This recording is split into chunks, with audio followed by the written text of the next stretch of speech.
2023年4月10日下午2点，陕西有只小鸟破壳而出，直接登上了新闻。而这只上了新闻的破壳小鸟，就是陕西汉中朱鹮国家级自然保护区在今年人工繁育出的第5只小朱鹮。雏鸟破壳就能上新闻，这足以说明朱鹮的珍惜程度。为了保护它们，陕西洋县从40多年前就开始禁用农药化肥，花费那么大力气来保护这种鸟，究竟值得吗？这里是万物灵，欢迎关注熊探长，带你探索有灵万物。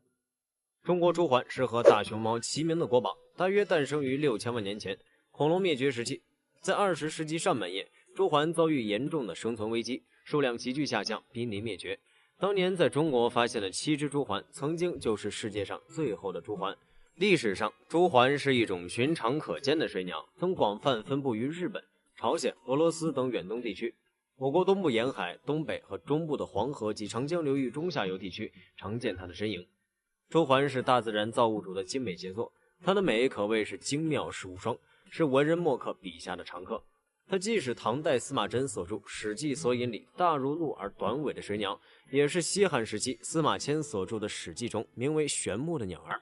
翩翩西朱鹭，来泛春塘七绿树，羽毛如茧，色如染，远飞欲下双翅连。唐代诗人张籍在春天池塘边散步时，被朱鹮的美丽身姿所吸引，写下诗篇《主鹿》。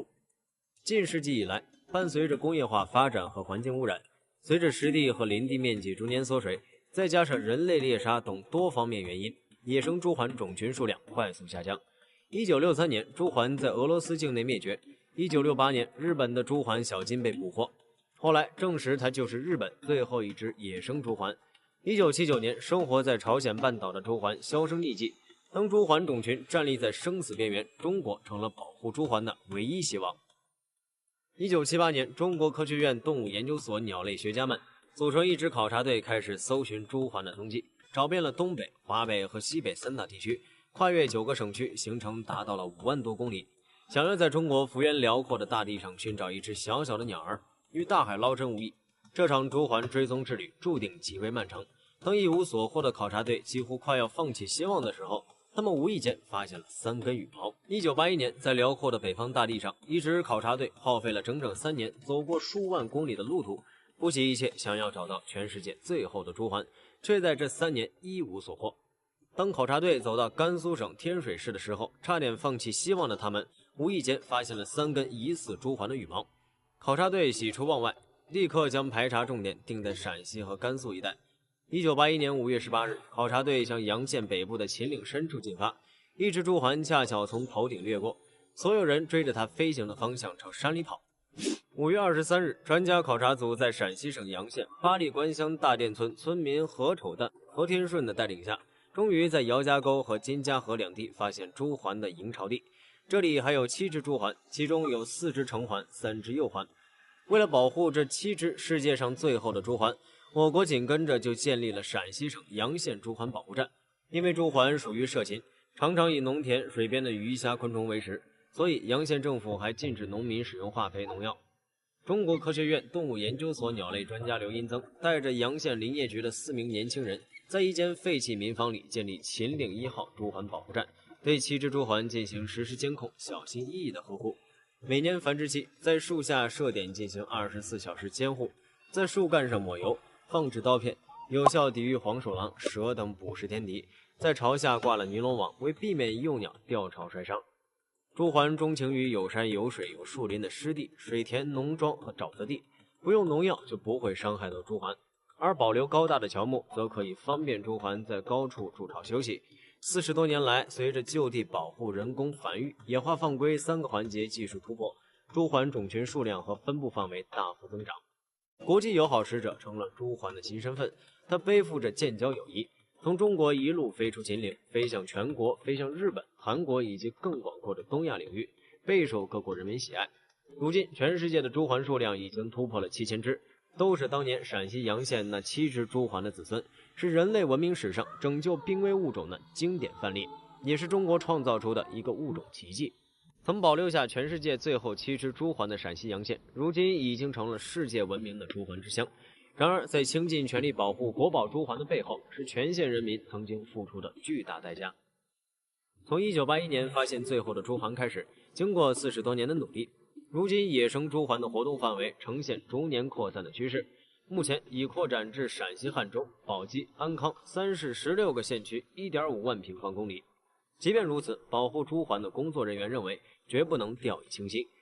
现存的所有朱鹮都是1981年发现的2对朱鹮的后代。疫情、近亲繁殖的风险威胁着种群的安全，这是一个无法回避的事实。目前，研究人员只能根据环质记录，挑选血缘较远的朱鹮进行人工配对，以尽量降低近基因多样性丢失的风险。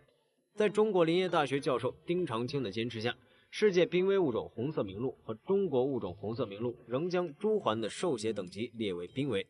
他认为现阶段要让朱鹮从根本上摆脱濒危状态，只有使各个再引入种群可自我维持并稳定发展。而且历史上部分朱鹮会越冬迁徙，但现存的朱鹮不具备这一能力，不能在较冷的历史分布区域生存。专家们建议通过训练重新恢复朱鹮的迁徙能力，这样才算真正意义上的实现了保护目的。从另一个方面来看，我国将仅剩的7只朱鹮繁殖到7000多只，洋县的百姓曾经有20多年都在承担着巨大的损失。40年前，为了保护这种珍稀鸟类，洋县政府提出4不准：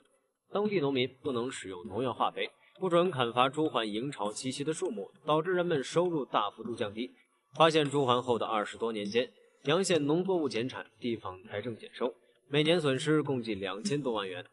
直到后来的2005年，经过中国科学院和中国工程院的专家实地考察之后，知道洋县率先向有机农业转型，从2010年开始又给当地农民增加了专项补助，这才使洋县的经济发展开始慢慢走上正轨。到了2018年，洋县有机产业产值为10.68亿元，占到全县农业总产值的1/5。有机示范区的农民人均纯收入比全县农民人均纯收入高出约1500元。大量有机产品以朱鹮冠名品牌。据统计，朱鹮品牌的品牌价值已由2016年的50亿左右增长至2017年的70亿多。当地人曾经为保护朱鹮付出的努力，终于迎来了丰厚的回报。如今，陕西洋县打着朱鹮和有机农业的品牌，给当地农民带来了很好的经济效益。洋县的黑米、黄金梨、红薯等，在每年丰收的季节，网上的订单是供不应求。因为保护朱鹮而保护了自然环境，如今的洋县森林覆盖率达到 68.9%， 空气质量优良率 94.8%。如此优美的自然环境，还有着已经成为了当地标志的朱鹮，相信洋县的旅游业同样可以迎来蓬勃发展。非常感谢您看完本期万物灵，欢迎点赞、评论、加关注，您的关注是熊探长汉密的最大动力。